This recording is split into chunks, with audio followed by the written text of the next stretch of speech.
Cette vidéo a été enregistrée pour la formation seulement. Elle ne détient aucune information sensible. Pour les petits moteurs turbopropulseurs et turbomoteurs ou turboshaft pour les moteurs d'hélicoptère, donc pour ce type de moteur-là, on a besoin d'un petit compresseur qui est aérodynamique, mais qui va compresser l'air quand même. Donc, on ne veut pas avoir beaucoup d'étages. On va mettre un compresseur axial en premier et sur le même arbre, donc là, il va tourner à la même vitesse, on va mettre un étage de compresseur centrifuge. Ce qui arrive, c'est que entre le rotor et le carénage, et entre les ailettes du stator et le corps du compresseur, mais on a beaucoup d'espace. Donc l'air va aller s'échapper là pour ne pas être compressé. Le compresseur centrifuge, lui, va aspirer toute cette air-là, compressée ou non compressée, et il va la compresser à l'intérieur. Donc c'est pour ça qu'on vient jumeler le compresseur centrifuge et le compresseur axial. Donc on l'appelle le compresseur mixte. Les deux premiers points représentent la raison pour laquelle on fait des compresseurs mixtes. Donc, il y a beaucoup de pertes en bout de pale sur les compresseurs axiaux. Donc, l'étage centrifuge va aspirer toute cette air-là qui n'est pas compressée, il va la compresser. Les deux dernières raisons sont un gros problème. L'efficacité des compresseurs. Donc, le compresseur centrifuge, donc, il a besoin de beaucoup de force centrifuge pour compresser l'air. Donc, il n'est peu efficace à bas régime et très efficace à haut régime. Notre compresseur axial, lui, est très efficace à basse révolution et moins efficace en haute révolution. Donc, il va envoyer beaucoup d'air dans notre compresseur centrifuge à bas régime et le compresseur centrifuge ne sera pas capable de prendre toute cette air-là. Imaginez un exemple, un sauveteur sur le bord d'une piscine qui fait la respiration artificielle sur un bébé. Il ne prendra pas une grande respiration pour souffler sur le bébé, il va y aller délicatement. Donc, le moteur est obligé d'avoir un système pour faire sortir de l'air du compresseur axial jusqu'à ce que le compresseur centrifuge soit capable de prendre toute l'air que le compresseur axial lui envoie. Donc, c'est une soupape de décharge qu'on appelle la bleed valve qui va laisser sortir cet air-là que le compresseur centrifuge ne soit pas capable de prendre.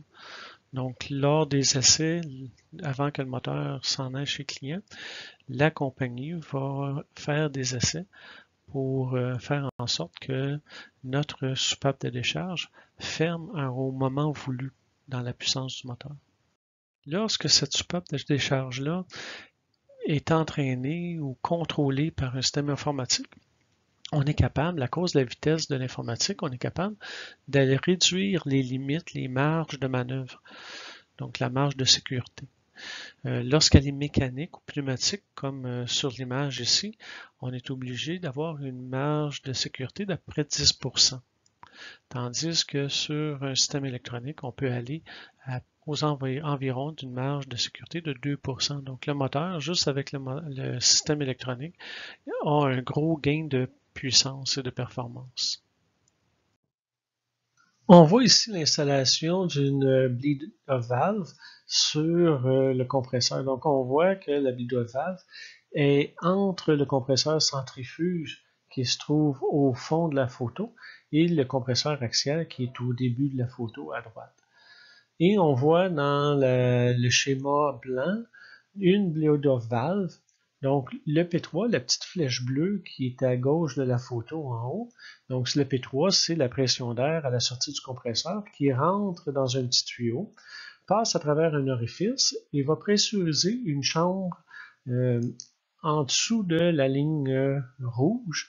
La ligne rouge étant tout simplement une membrane pour faire une chambre à part, une chambre scellée.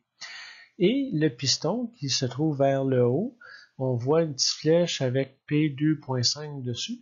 Donc le P2.5, c'est la pression à la sortie du compresseur axial qui vient pousser sur le piston et qui fait qui vient essayer de forcer contre, dans le fond, la membrane et la pression P3 qui a passé à travers notre orifice. L'orifice a pour effet de faire baisser la pression P3. Donc P2.5 au départ est grande parce que le compresseur centrifuge, le compresseur axial, c'est-à-dire est très efficace, tandis que le compresseur centrifuge n'est pas trop efficace. Donc le P3 est proche du P2.5. Donc en faisant passer par l'orifice, ben, le P2.5 est plus grand que le P3 modifié, ce qui fait ouvrir la soupape. Et lorsque le compresseur est à sa vitesse maximum, mais là, à ce moment-là, le P3 est vraiment fort parce que le compresseur centrifuge fait son travail et le P3 devient plus grand, dans le fond, le P3 modifié devient plus grand que le P2.5, ce qui fait que la soupape va fermer et toute l'air va s'en aller vers le compresseur. Ici, je vous représente les courbes de pression par rapport à la vitesse de rotation. On regarde sur l'axe des X, NG, le N dans les paramètres de test, c'est tout le temps une vitesse de rotation.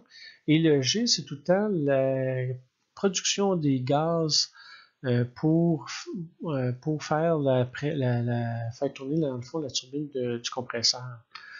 Donc, on a la relation entre la pression produite et la vitesse de rotation. On remarque que le compresseur axial, la courbe du compresseur axial ressemble à celle du COVID-19, donc une très grande augmentation au début, puis ça plafonne à un moment donné. C'est celle que le Québec voulait avoir avec un plafonnement à la fin. Et le compresseur centrifuge, on a une petite augmentation au début, une très grande augmentation à la fin, lorsque le compresseur est rendu à sa vitesse maximum. Donc, c'est ici, dans le fond, qu'on comprend que le compresseur centrifuge, au départ, n'est pas capable de prendre toute la pression que le compresseur axial peut lui donner. Donc, c'est pour ça qu'on est obligé d'avoir une BOV. Les premiers systèmes de contrôle électronique des moteurs étaient simplement sur les BOV. On ne voulait même pas toucher au carburant. On voulait simplement que la BOV ouvre au moment où on le voulait. Donc, c'est pour ça que je vous mets ces deux images-là. À droite, à gauche, c'est-à-dire, on a une BOV qui est mécanique, tandis qu'à droite, on a une BOV qui est électronique. Donc, on voit en haut, dans le milieu, from et ici, dans le fond, c'est la puissance, une puissance électrique qui fait tout simplement aimanter, dans le fond, créer un champ magnétique à travers une bobine. Et le petit T jaune vient basculer pour envoyer de la pression sous le piston et donc faire ouvrir dans le fond c'est-à-dire, fermer notre piston, donc garder toute la pression à l'intérieur du moteur. Et si on enlève l'électricité à travers ce petit T jaune-là, ce solénoïde-là, mais toute la pression va aller à l'extérieur, donc dans le petit orifice jaune à droite en haut. Donc, c'est ça que les constructeurs nous demandaient au début des systèmes électroniques d'avion. Ici, je voudrais vous faire remarquer qu'on a un compresseur axial et sur un autre arbre, on a un compresseur centrifuge. Donc, c'est pas un compresseur mixte, c'est un compresseur axial. Donc, un corps de compresseur axial en bleu et un corps de compresseur centrifuge en vert. Et on voit que le compresseur centrifuge a une turbine et le compresseur axial de 3 étages a une turbine lui aussi.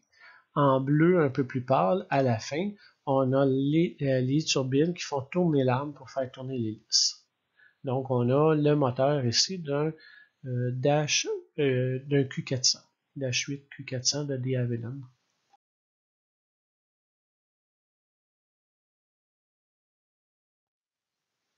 Des moteurs d'avion dans les trains, c'est pas nouveau. Donc, le PT6, dans les années 60, a eu une incursion dans les trains. Malheureusement, les mécaniciens aimaient le diesel parce que ça demandait beaucoup d'entretien. Le moteur d'avion ne demande pas d'entretien, ou presque pas.